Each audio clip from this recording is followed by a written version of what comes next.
ETV అన్నా, ఈనాడన్నా మనకు రామోజీరావు గారు గుర్తొస్తారు. నాకు ఆయనకి అనుబంధం దాదాపు 40 ఏళ్ళ నుంచి ఉంది. చివరిసారి ఆయన కలవడం నా జీవితంలో అంటే ఎప్పుడు కలిసినా ఒక ఇన్స్పిరేషనే. చివరిసారి కలిసినప్పుడు ఏంటంటే, నేను ఒక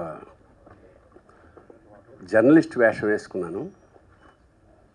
జుట్టంతా చెదిరిపోయి, బట్టలు చిరిగిపోయి అలా ఉంది. కానీ పొద్దున్నే పర్మిషన్ తీసుకున్నా, రామోజీరావు గారిని కలవచ్చా అని. లంచ్ టైంలో రమ్మన్నారు. మళ్ళీ గెటప్ మార్చుకోవడం కష్టం అని చెప్పి నేను వెళ్ళా ఆయన దగ్గరికి. వచ్చారు.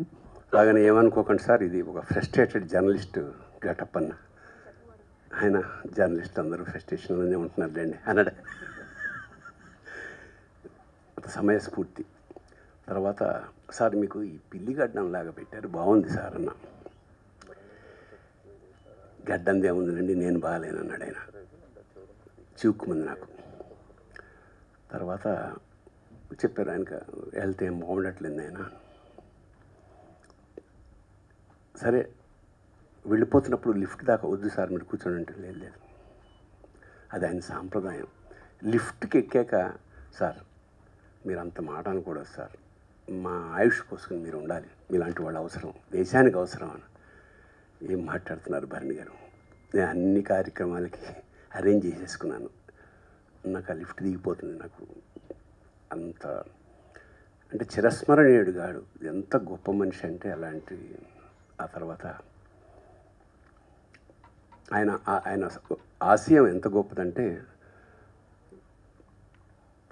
సతతం ఎల్లకాలం శాశ్వతంగా ఆయన ఆశయాలు ఉంటాయని మనస్ఫూర్తిగా నమ్ముతూ నెక్స్ట్ మా ఇందాక మనవాడు అనిల్, రవి చెప్తున్నట్టు అందరికీ ఏజ్ పెరుగుతూ ఉంటే రాఘవేంద్ర వారికి వెనక్కెడుతూ ఉంటుంది.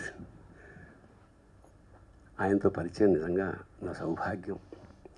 ఇప్పుడు మల్లెలు పోసిన పల్లకిలో ఊరేగుతున్నట్టుంటుంది ఆయనతో పెడుతుంటే. ఎంత రైటర్ కానీ, డైరెక్టర్ కానీ, యాక్టర్ కానీ ఎంత ఎంజాయ్ చేయొచ్చో. కేవలం ఆయన ఉన్నాడంటే నాకు ఎట్టి పరిస్థితుల్లో, యాక్చువల్గా ఇవాళ నాకు వేరే పని ఉంది కానీ ఆయన స్వయంగా ఫోన్ చేసేటప్పటికి ఇంకా కాదనలేకపోయాను. ఇక ఈటీవీ చాలా గొప్ప వేదిక ఇది. ఎందుకంటే పూర్వం షార్ట్ ఫిల్మ్స్ అనేవి ఒక ట్రెండ్గా మొదలైందన్నమాట. అంటే విజిటింగ్ కార్డ్ ప్రొడక్షన్స్ అంటే నేను ఇది చేయగలను అని. కాకపోతే అంత సక్సెస్ఫుల్ కాలేదు.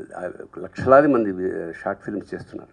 కానీ ఈ వేదిక మాత్రం ఖచ్చితంగా, ఎందుకంటే పరిపూర్ణమైన కథను అరగంటలో చెప్పగలిగిన వాడు ఏదైనా చేయగలడు అనేది ఒక.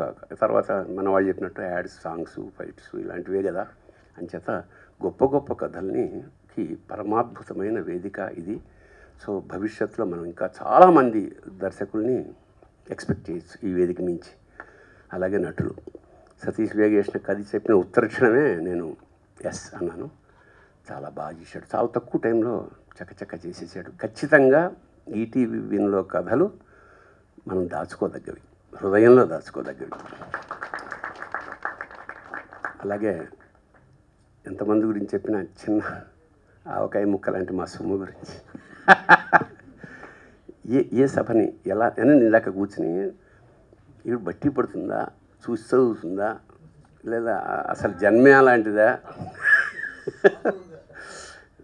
Wonderful, such a talented. నిజంగా పద్మశ్రీ ఆవిడకి అక్కర్లేదు. ఆల్రెడీ పద్మశ్రీ గురించి ఎక్కువ డిస్కషన్ అవుతుంది. ఎందుకంటే గబుకు ఎక్కువ డిస్కస్ చేస్తే ఇవ్వరు కూడా. అంచేత అంతకన్నా హృదయాల్లో నిలిచిపోయిన మా సుమని నిజంగా ఆశీస్సులు అందిస్తూ శుభం భూయాత్. All the best. God bless you.